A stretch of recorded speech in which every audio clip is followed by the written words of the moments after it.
how did he manage to ingratiate himself with all these individuals?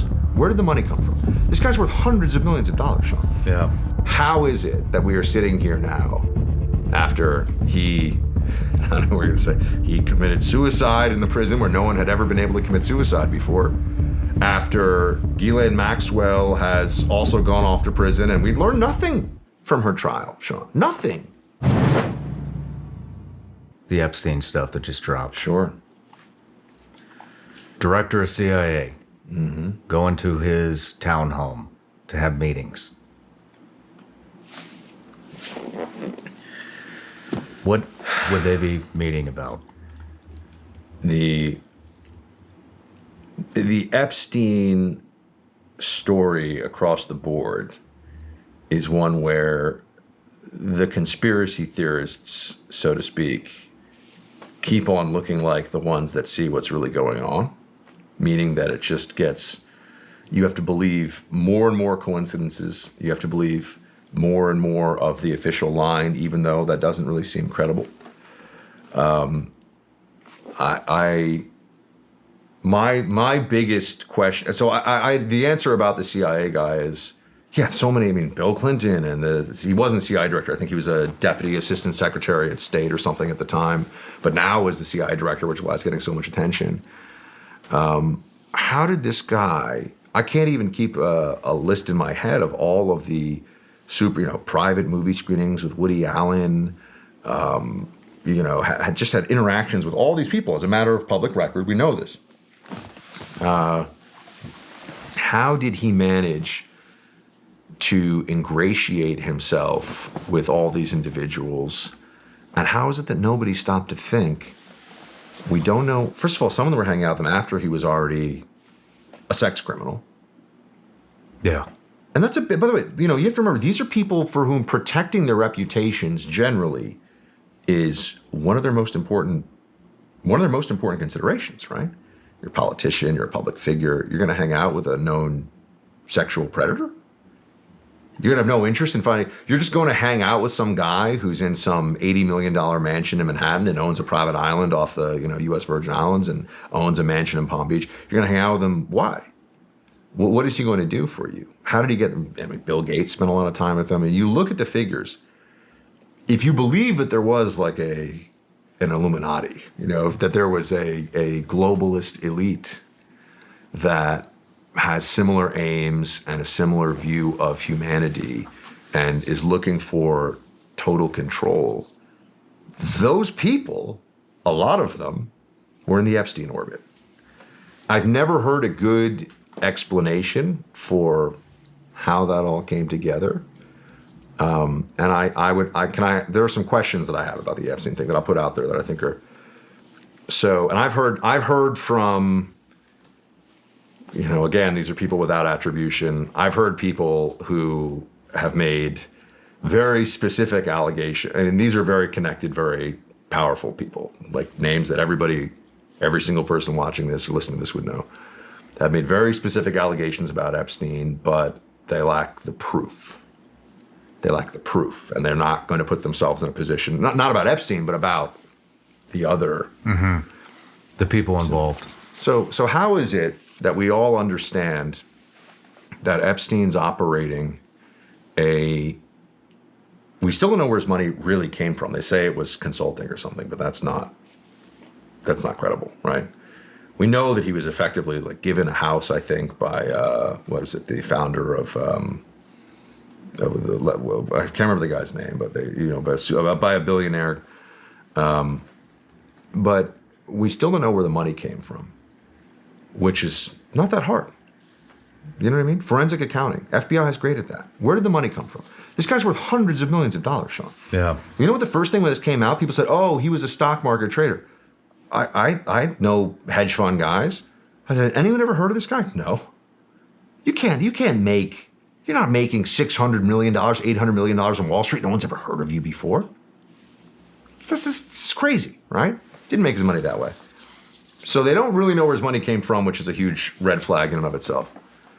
And then there's the well, what was he doing? He's running, we believe, right, a surveillance and blackmail operation, which likely involved, as from everything we can see, putting very powerful, very wealthy men in situations where they were engaged in sexual activity with underage girls, right? That, I believe, am I on point with this so far? Like, Yeah, is that right? Yeah. That is what the general belief is about what he was doing.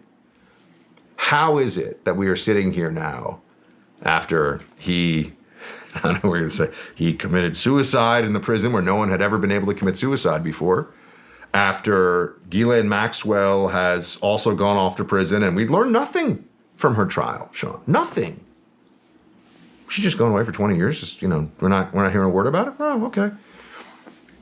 Not a single person that I can think of, have we been told, is the actual target of this blackmail, with the exception of that British royal guy and, whatever, Prince Andrew, right? And even it seems that was Epstein, targeting him specifically, and how did that all work out?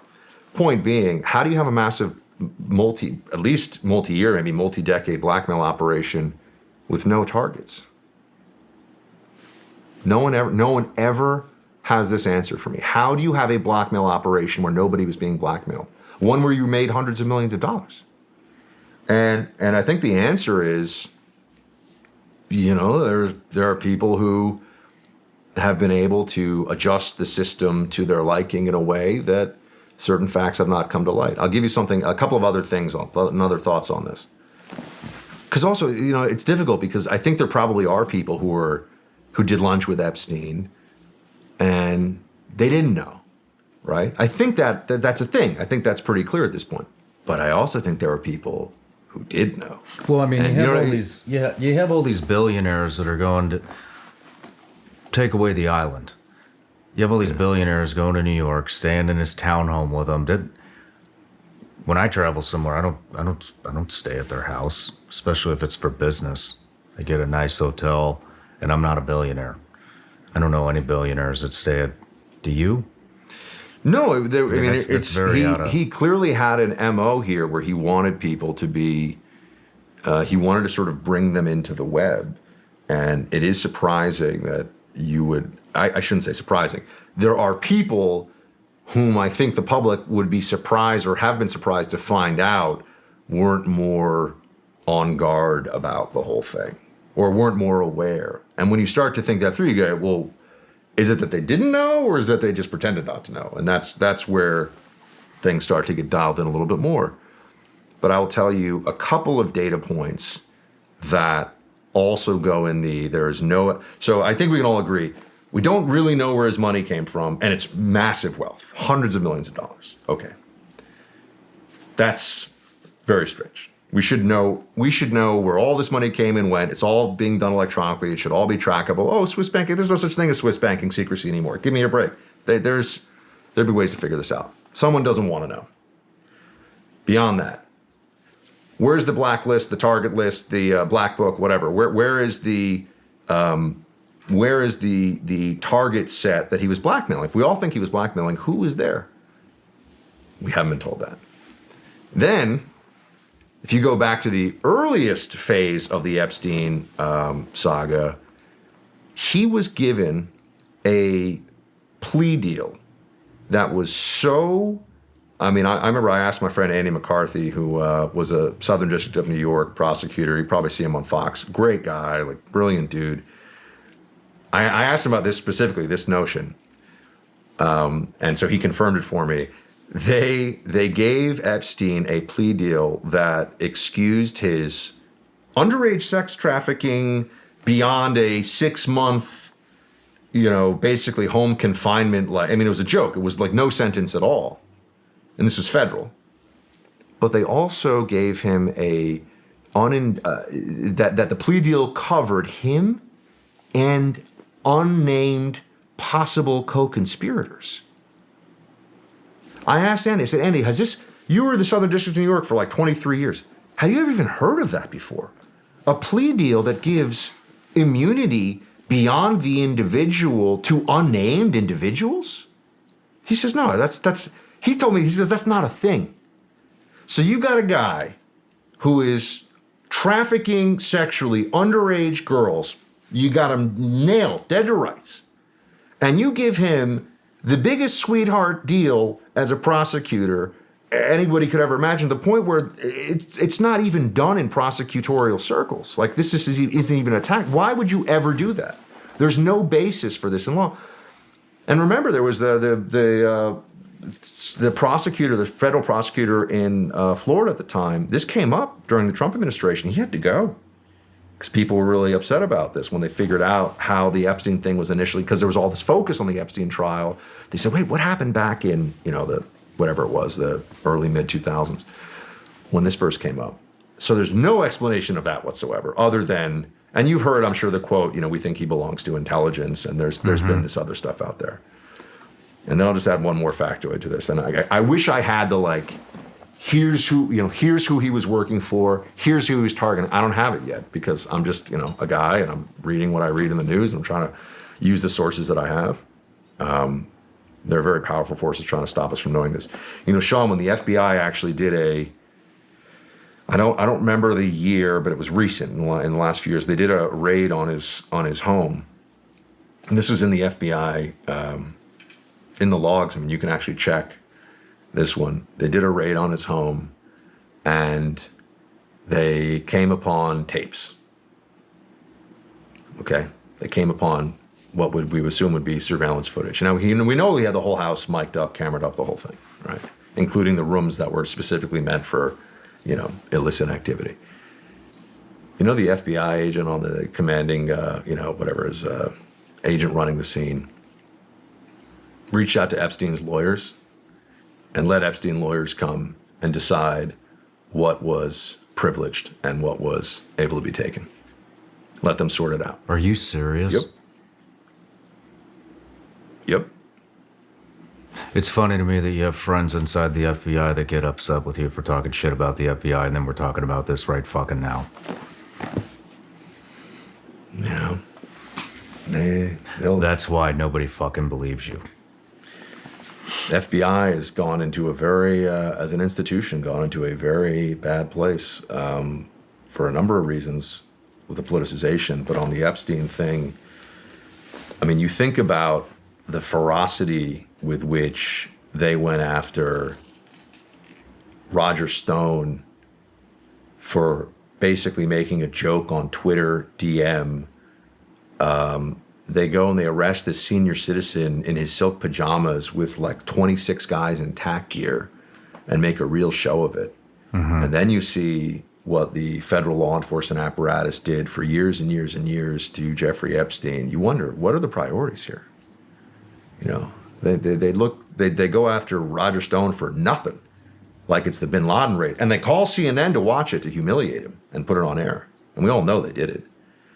And the Epstein thing, no one has ever, by the way, all these things are brought up with you. I've never heard an explanation of this that didn't involve, I don't know, that's really bad. So what does that tell you? I hate when people just say, this goes all the way to the top. The Epstein thing goes really high. I don't know where it stops, but this is not the way the system tells us that it works. And you're being asked to believe a lot when you're asked to believe the official narrative of what's really happened there. He's just involved with so many people. I mean, the Virgin Islands are subpoenaing Larry Page of Google and JP Morgan for their ties with Epstein and human trafficking as of May 4, 2023. A federal judge ruled that JP Morgan and Deutsche Bank can be held physically liable for allowing Epstein to maintain his network of underage girls for sexual abuse, actively enabling him to continue his crimes. Do you think anything's going to happen with that? This is where I go into I would love to believe that the system will do the right thing, wants justice, and will do the right. Yeah, but see, this is what you want to believe. This is party that wants to think the good guys, the cavalry, is going to arrive. Cavalry didn't arrive in time for all those young girls. Cavalry didn't show up to deal with that, piece of trash when it would have really counted and done something. And I think it's very hard for people to see all these moments where there was at best this failure and not feel like there's something else that is at work with all of it. I think that there's no good explanations for how these things happen that don't involve. There is such a thing as a conspiracy, and some conspiracies are real. And with Epstein, I think we've seen the very kind of situation where incredibly powerful people will go to extreme lengths. I mean, there are few things that, no matter how powerful and rich you are, will destroy you, in the public eye and legally, as fast as, doing, illegal acts with underage girls. So what are the very powerful people who Epstein was targeting? We assume there were people who he was targeting. What are they not willing to do? Or what levers are they not willing to pull in order to make this sort of thing go away? Nothing. I mean, they're having sex with underage women. I mean, that doesn't get any worse than that. So that's when you see, and they remember the Epstein case. Really, I think it was the Miami Herald wrote about it again in 2019. It had sort of faded. People weren't really talking about it for a long time. And then finally there was this outrage about it, and there was a focus on it. But it's just really disconcerting at the deepest level to see that this is a guy that should have been put away for. Look, man, I don't like to do the thing where we compare this thing to that thing, or whataboutism. You had people on January 6th who didn't hit anyone, didn't break anything, didn't threaten anyone. And they were locked up like animals for 18 months in solitary confinement in a DC jail that was practically a gulag because they had the wrong politics and they were in the wrong place at the wrong time. Jeffrey Epstein was trafficking underage girls, and the system gave him a 6-month home confinement, go into a county jail for a couple of days a week thing, and just, made most of it go away. And then he kept doing it. That's the system. Hey everybody, I'm Sean Ryan. Click here to subscribe to the Sean Ryan Show YouTube channel for the hottest and most compelling interviews that you will not see anywhere else. I've also made a playlist of all the previous SRS episodes so they're easy to find. You can find that right here.